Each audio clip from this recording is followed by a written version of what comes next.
Hello everyone, કેમ છો વિદ્યાર્થી મિત્રો? તો વિદ્યાર્થી મિત્રો, આપણે ધોરણ 7 સબ્જેક્ટ ઇંગ્લિશ, જેમાં યુનિટ 2 કમ્પ્લીટ કર્યું. હવે નેક્સ્ટ આપણે ઇંગ્લિશની ટેક્સ્ટ બુકમાં યુનિટ 3 તેના વિશે અભ્યાસ સ્ટાર્ટ કરીશું. તો તમારી ઇંગ્લિશની ટેક્સ્ટ બુકમાં પેજ નંબર 23, જેના પર યુનિટ 3 એક્સપ્લેન કરેલું છે. નામ છે યસ આઈ વિલ. તેમાં એક્ટિવિટી 1 વિશે આપણે અભ્યાસ કરીશું. તો એક્ટિવિટી 1માં સૂચના: તમે ચબરખીઓની મદદથી તમારા મિત્રો સાથે વાતો કરો છો. ગઈકાલે કુલદીપ, નરેન્દ્ર, સાહિલ અને રશ્મિ પુસ્તકાલયમાં બેસીને ચબરખીની મદદથી વાતો કરતા હતા તે વાંચો. એટલે ઉપર જે સૂચના આપેલી છે એને રિલેટેડ એક્ટિવિટી છે. During Gujarati class Hiral pass cheat to Hitanshi. She read it and pass it to Sejal. Sejal pass it to Ashika. એટલે જ્યારે ગુજરાતીનો પીરિયડ ચાલતો હતો ત્યારે હિરલે ચિઠ્ઠી હિતાંશીને પાસ કરી. હિતાંશીએ તે વાંચીને સેજલને પાસ કરી અને સેજલે આશિકાને પાસ કરી. She was about to open the cheat but the teacher took it. એટલે આશિકા જ્યારે ચીટ ઓપન કરવા જાય છે ત્યારે ટીચર જોઈ જાય છે અને તે લઈ લે છે. He threw it in the dustbin. Teacher એ ચીટ ડસ્ટબિનમાં ફેંકી દે છે. In the recess time Ashika found out the cheat from the dustbin. હવે જે ડસ્ટબિનમાં ચીટ ફેંકી દીધી તે આશિકાએ રિસેસમાં, એટલે જ્યાં રિસેસનો સમય હતો ત્યાં ડસ્ટબિનમાંથી એ ચીટ શોધેલી અને બહાર કાઢી.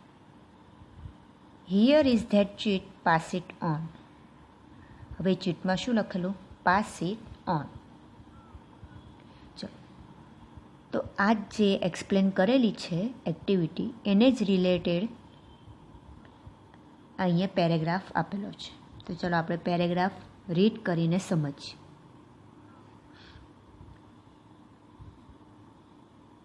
અંદર કુલ 4 મેમ્બર્સ છે.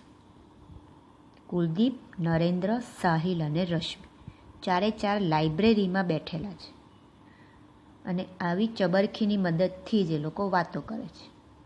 એટલે આવી ચીટ પાસ કરે છે અને વાતો કરે છે. તો એન દરેકના નામનો પહેલો અક્ષર લખેલો છે. તો એન એટલે નરેન્દ્ર. કબડ્ડી એટ 5. એટલે એણે શું લખેલું હતું? કબડ્ડી એટ 5 એટલે 5 વાગ્યે કબડ્ડી. એણે પૂછ્યું. તો આર એટલે રશ્મિએ જવાબ આપ્યો, નો. Let's play chess. તો રશ્મિ કબડ્ડીની ના પાડે છે. એણે લખ્યું નો, ના, આપણે ચેસ રમીશું. હવે કે એટલે કુલદીપ જવાબ આપે, sure thing, I love chess.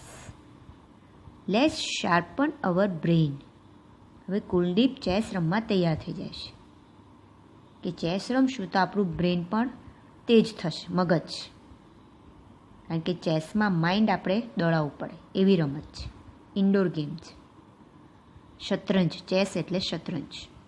એટલે કુલદીપ તૈયાર થઈ જાય છે ચેસ રમવા. હવે નરેન્દ્ર શું કહે છે? Oh lady Vishwanathan, our decision is kabaddi. Vishwanathan કોને કહે છે? રશ્મિને. કારણ કે રશ્મિ શું કહે છે? ચેસ રમવાનું. એટલે નરેન્દ્રને કહે છે, ઓ લેડી વિશ્વનાથન, આપણો નિર્ણય કબડ્ડીનો છે, એટલે આપણે કબડ્ડી રમીશું. નરેન્દ્ર કબડ્ડી કહે છે, રશ્મિ ચેસ કહે છે.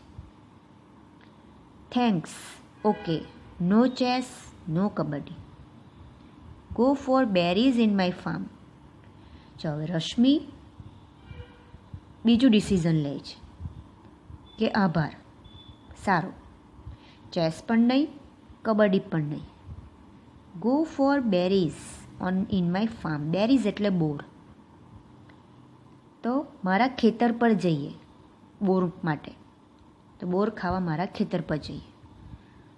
કોણ કહે છે? Rashmi. Not today. Berries on Sunday, full day. I will bring chaat masala. હવે સાહિલ ના પાડે છે કે આજે નહીં, આજે ફાર્મ પર જઈશું નહીં. બેરીઝ ઓન મંડે, બોર રવિવારે, આખો દિવસ ફાર્મ પર કાઢીશું, એ એવું કહે છે. કોણ? સાહિલ. એસ એટલે સાહિલ. હું ચાટ મસાલો લેતો આવીશ. એટલે સાહિલ શું કહે છે? આજે ફાર્મ પર જવું નથી, રવિવારે આખો દિવસ સન્ડે ત્યાં જ વિતાવીશું, હું ચાટ મસાલો લઈને આવીશ. હવે નરેન્દ્ર શું બોલે છે? બટ ટુડે, પણ આજે મંજીરા. ચેસ નહીં, કબડ્ડી નહીં, ફાર્મ પર પણ નહીં. તો નરેન્દ્રએ પૂછ્યું તો આજે શું કરવાના? મંજીરા વગાડવાના? એ ગુસ્સે થઈ ગયો. Cool down angry bird, Sahil બોલે. એટલે સાહિલે શું કીધું? શાંત થા. એંગ્રી બર્ડ એને નામ આપે છે, એંગ્રી બર્ડ. એટલે ગુસ્સે થઈ જાય છે, એટલે એને એંગ્રી બર્ડ કહે છે. વી વિલ પ્લે, આપણે રમીશું kabaddi. They will play chess. How's that? હવે સાહિલ સોલ્યુશન આપે છે કે શાંત થા, આપણે કબડ્ડી જ રમીશું, તેઓ ચેસ રમશે. ચાલે કે નહીં? એટલે સાહિલ એનો ડિસિઝન જણાવે છે કે આપણે રમશું કબડ્ડી, તેઓ રમશે chess. Fine, I do agree. Rashmi please. એટલે નરેન્દ્ર મંજૂર થઈ જાય છે કે સરસ, હું સંમત થાઉં છું. રશ્મિ મહેરબાની કરી. રશ્મિ લાસ્ટમાં okay. You pull legs, we will be with kings and queen. તમે કબડ્ડી રમો, પુલ લેગ્સ એટલે તમે એકબીજાના પગ ખેંચો. વી will be with kings and Queens એટલે બે ચેસ રમશે અને બે કબડ્ડી રમશે. તો કિંગ્સ અને ક્વીન્સ એવું કેમ કીધું? કારણ કે શતરંજમાં શું આવે? મોહરા, જેમાં રાજા પણ હોય, રાણી પણ હોય, હોર્સ પણ હોય. એટલે રશ્મિ કહે છે અમે કિંગ્સ અને ક્વીન્સ સાથે રહીશું, તમે એકબીજાના પગ ખેંચો, એટલે તમે કબડ્ડી રમજો, અમે ચેસ રમીશું. તો અહીંયા એક્ટિવિટી 1 જે એમાં સૂચના એક્સપ્લેન કરેલી છે એ જ પ્રમાણે આ પેરેગ્રાફ આપેલો છે. તો એક્ટિવિટી 1 અહીંયા કમ્પ્લીટ થાય છે. હવે નેક્સ્ટ પેજ નંબર 24. હવે નેક્સ્ટ પેજ નંબર 24 પર આન્સર ધ ક્વેશ્ચન્સ એટલે કે જે એક્ટિવિટી 1 આપેલી છે એ એક્ટિવિટીને રિલેટેડ ક્વેશ્ચન આપેલા છે, આપણે એના આન્સર લખવાના છે.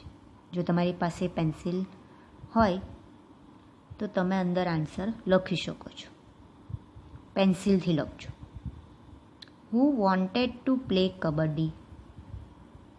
કોણ કબડ્ડી રમવા ઈચ્છતું હતું? તો એક્ટિવિટીમાં એક્સપ્લેન કરેલું છે નરેન્દ્ર. તો હુના સ્થાન પર આવશે Narendra. Narendra wanted to play kabaddi. Narendra wanted to play kabaddi. Rashmi wanted to play chess. True or false? Rashmi chess રમવા ઈચ્છતી હતી. તો વિધાન સાચું છે કે ખોટું? તો અહીંયા આવશે ટ્રુ. હવે ખાલી જગ્યા છે. ખાલી જગ્યા એન્ડ ખાલી જગ્યા વિલ પ્લે ચેસ. તો ચેસ કોણ રમશે? Rashmi and Kuldeep will play chess. એટલે રશ્મિ અને કુલદીપ ચેસ રમવા તૈયાર થાય છે. એટલે બંને ખાલી જગ્યામાં એકમાં રશ્મિ અને એક બીજામાં કુલદીપ નામ આવશે. ચલો તો અહીંયા એના ક્વેશ્ચન આન્સર 3 આપેલા છે તો આપણે કમ્પ્લીટ કરીએ.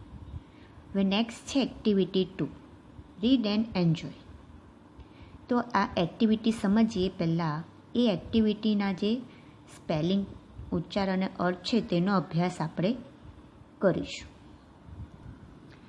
પેજ નંબર 24 પર જે એક્ટિવિટી આપેલી છે એક્ટિવિટી 2, જેમાં એક પેરેગ્રાફ છે તેના સ્પેલિંગ, ઉચ્ચાર અને અર્થ વિશે આપણે અભ્યાસ કરીએ. તો ફર્સ્ટ સ્પેલિંગ છે પિકનિક. પિકનિકનો અર્થ થાય ઉજાણી. Next family. ફેમિલી એટલે કુટુંબ. લેક સરોવર.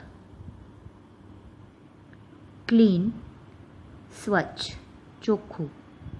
બીજો અર્થ આપણે ચોખ્ખું પણ લખી શકીએ. કોલ્ડ. કોલ્ડ એટલે ઠંડુ. કેરફુલ, કાળજીવાળું. બનિયાન ટ્રી, વડનું ઝાડ. આફ્ટરનૂન, બપોર પછીનો સમય, એને કહેવાય આફ્ટરનૂન. બોટ રાઇડ એટલે નૌકા વિહાર. ટુ રો, હોડી હંકારવી. જેન્ટલી, ધીમેથી અથવા કાળજીથી. સ્ટ્રીમ એટલે ઝરણું. મેરીલી એટલે આનંદપૂર્વક. અને લાસ્ટ લાઈફ એટલે જીવન. તો અહીંયા પેજ નંબર 24 પર એક્ટિવિટી 2માં જે પેરેગ્રાફ છે એના સ્પેલિંગ, ઉચ્ચાર અને અર્થ એક્સપ્લેન કરેલા છે. તો હવે આ સ્પેલિંગ, ઉચ્ચારના અર્થના આધારે આપણે પેરેગ્રાફ વિશે અભ્યાસ કરીશું. તો પેજ નંબર 24, જેના પર છે એક્ટિવિટી 2. Yesterday was Sunday. ભૂતકાળમાં જ